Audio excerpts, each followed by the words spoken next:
latest time slips? I don't think I did anything under a 9-second pass last time we went out. It was 9. I was right lane.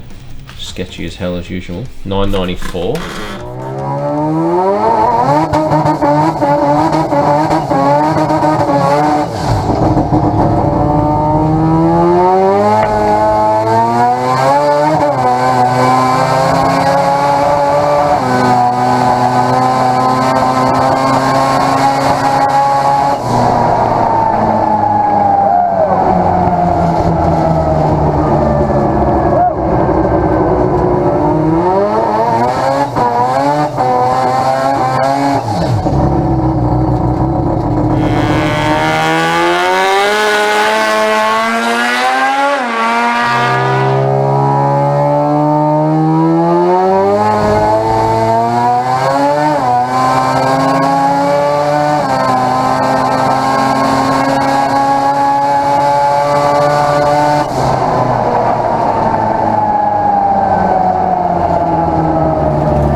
So that's pretty killer. We skipped the 60s and 50s and went straight into the 40s, so 9.48, and it was pretty rich in a bit of third gear and really at the top of third too, so we've hopefully pulled a bit of fuel out there, put a bit of boost into it too, and hopefully this next pass it should go. I'll put a bit more on the start line too after it launches, so see if that can get us to 330 foot half track even quicker and see how much faster we can go today.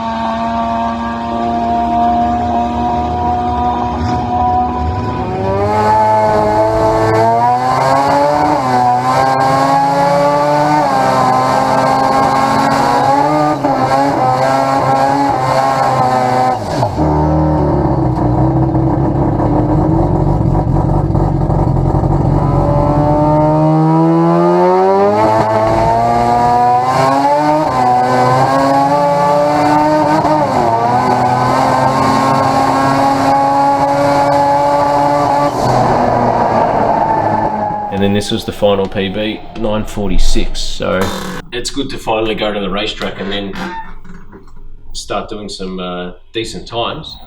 Yeah, you really need to be in the sub 140s on the 60. Yeah, it's tough. So this on this pass at 60 foot at 141, but I probably need to work on the drive shaft speed sensor. It's not working properly. It's not working at all, to be honest. To get that set up, because I've just got to see if it's actually turning the tires or whatever. It's for the amount of power I'm putting into the start line, it should be doing much better than it is. So I'm going to have a look at to see if our brake's dragging. I'm not sure how much the car weighs, as I sort of said before. So the car's pretty heavy, so I wouldn't mind weighing it to actually see how heavy the thing is. And then the next part of it's probably really the racetrack. So I'm not sure if it's slightly turning the tyre at Heathcote or if it's not gripping properly, but I mean 141's okay, but the amount of power and RPM sort of leaving on the start line, probably expect to be better than that. I'd really like to see it maybe in the 135s, something around there. That would help a lot. So on this slip here, so that's 9.46. 9.46, and it says 147.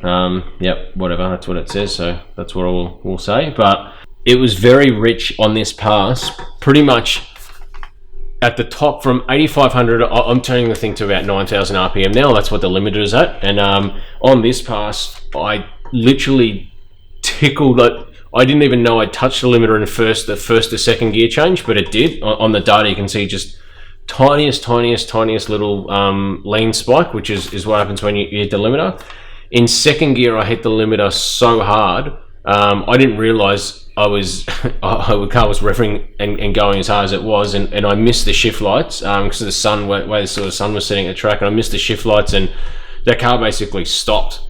And I thought there was something wrong at first. I was looking at something else on the screen, looking at air fuel ratio and seeing how rich it was, and wasn't paying attention to actually driving the thing like what you should be doing.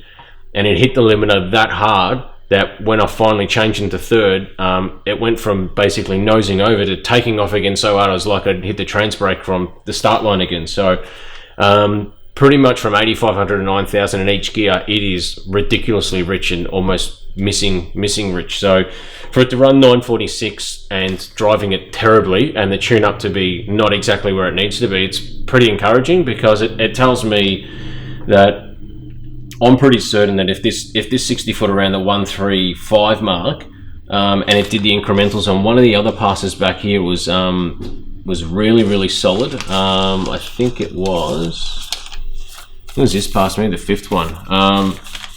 Some of the, like this did a 149 60 foot and it still ran 951. So to take 800ths out of that and then to run almost a similar time, if you put extra 800ths onto this time, you're probably in the low 130s. Then you clean up the tune, and who knows? It's probably in the really low nines, which is, if I'd had it set up properly, it probably would have run that. So hopefully next time out, eventually, it can run somewhere in 135 60 foot. I don't know how all the tires are now. I mean, I've probably done close to 40 passes now. So I'll have to have a look at the tires and see how they're going in that. So I think the wear indicator's all right, but I mean, sometimes once you start making a lot of power on these cars, the more and more passes you do them, the less and less life and grip in them. So it may be time even to change the tires. I think next time I change the tires, but I wouldn't mind giving radials a go. So I wouldn't mind putting like a 235 radial on it just to see what that does. You need a pretty sticky track for a radial to work well, so I'm not sure how well it'll work at Heathcote, but we'll see how we go. But wouldn't mind seeing how the radials go. But for next time out, we'll probably go one more pass on these tyres and see how we go. But hopefully it can run really low 9 and almost give like really high 140 mile an hour nudge next time out, because I know it should be in it. And then after that, I don't know, maybe some other upgrades in that. So I'm not sure what upgrades they might be. I don't think it'll be this, or will it? I don't know. We'll see how we go. Some secrets there, but we'll keep on keeping on. The goal for the car was never to run XYZ number, but really the goal is probably now to run an 8 and really to run 150 mile an hour. I'd be pretty happy with that, with this really beat up old sort of chassis and that's needed a lot of love along the way to get there. If it can run 150 plus and run somewhere in the 8s, I'll be really happy with the car. It will be, with the Jatco, it'll be pretty much one of the fastest sort of two-rotor cars with a Jatco. So that'd be pretty impressive for just a little car built in our garage. So that's probably the goal over the next 12 months. It's going to be tough for us, but I don't know if you can see the garage, but it's looking in a bit of a state at the moment. I've got everything sort of packed up in boxes, and that's because I currently live out in the outer northern suburbs of Melbourne, but we'll be moving to the outer eastern suburbs of Melbourne. So you're going to be an Eastie? I'm going to be Eastie, yeah. So it's a big thing in Melbourne. If you live in Melbourne, if you live in the east or live in the west, and that kind of thing. Bit of a snob, mate. Yeah, that's it. So it'll be a total eastern suburb snob now. So yeah, as you can see, like there's nothing. That's where all our chemicals and sprays and stuff was over there. But I mean, the whole cupboards are bare there. We've got everything packed. A lot of things packed away in boxes. We normally have a lot of stuff in boxes anyway, because I like to keep the place pretty neat and tidy and easily to locate things. But we'll be moving now. We probably won't be geared up to work on customers' cars or even our own car, and probably till September or October this year, which makes getting out there to race tough. But hopefully once the really cold weather subsides and we've moved in a bit, we hopefully can get it out there sometime in maybe September just to race at least. But going any further than that, I don't think we can. So it's just going to be too difficult, because the garage I'm moving into is okay, I guess, for most people. But for me, I need somewhere obviously to keep all the machinery and stuff like that. So I need to make a proper purpose-built garage that I've been working, out of here for about 5 or so years now, but I've well and truly outgrown it the second I moved in, basically, in here. So we're gonna make something pretty big there. So it involves building a whole new garage and concrete slabs and cutting down trees and all this kind of stuff. So it's not going to be something done overnight. But what are you doing over here? I noticed you got the one of the inlet pipes off. Yeah. So I think the end of the fourth pass, when it said like around 145 mile an hour, it crossed the line at about 9,000. I think it just tickled the rev limiter at the when I was just crossing the line as well. But this is one thing I always say to customers, that the rev limiter is there just for safety, not for you to bounce off it. So I've been bouncing off the rev limiter in the burnout like a total knobhead, basically.